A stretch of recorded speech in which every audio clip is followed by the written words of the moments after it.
I'm Diane McCaulay, reading from my upcoming novel Daylight Come, which is set in 2084 in the future when it's become too hot to go outside in the day. So my two main characters are trying to escape the cities and get to higher ground where it's cooler. Sorrel turned the black searchlight on to sweep the landscape and her mother did not object. Rocks everywhere. There was almost no chance they would stumble upon the aqueduct in the darkness. Maybe this is the last night of my life, she thought. Would dying of heat stroke hurt? Would it burn like the searing rock on her cheek in childhood? Might it have been better to be caught in the frozen parts of the world, she decided. Freezing seemed less painful than burning.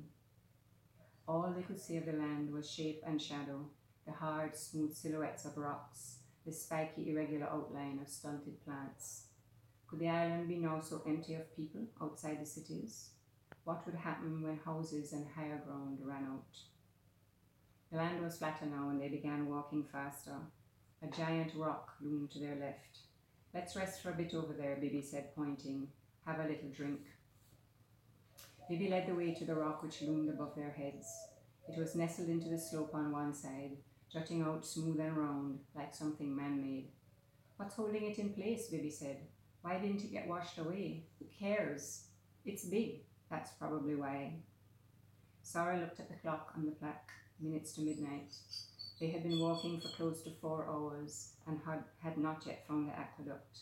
We need to— Shh! What's that noise? Bibi hissed. I don't hear. Climb now! Bibi yelled. What, Sorrel? And then Sorrel heard a low, grumbling growl coming from behind them. What a Sorrel, her mother cursed. Climb when I tell you. She saw something low racing out of the dark. A feral. You go first, Sorrel cried as they squeezed into the narrow space behind the rock. Hurry, she panted. Her legs were exposed and she heard a snarl and scrabbling at the base of the rock and the feral's teeth closed on her right boot. She kicked.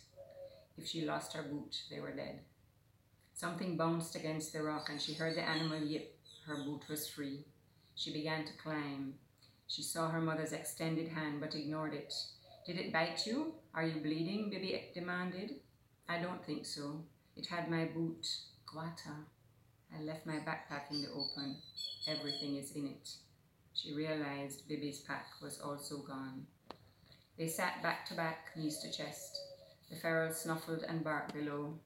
It's going to get into the packs while we're waiting, Sorrel said. If it gets the rest of our food and water, we'll die.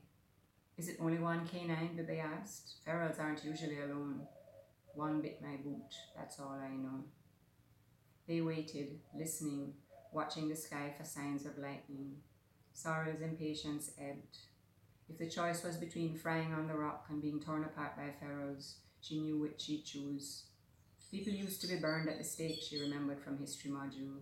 Maybe their nerves shut down, and apart from the first scorching, they felt nothing after that. She offered her mother a drink from her alga skin and had one herself. Her breathing slowed, and she looked around at the landscape slowly revealing itself. Rocks and sand and shadow. One backpack, not far from them, still intact. No sign of the feral.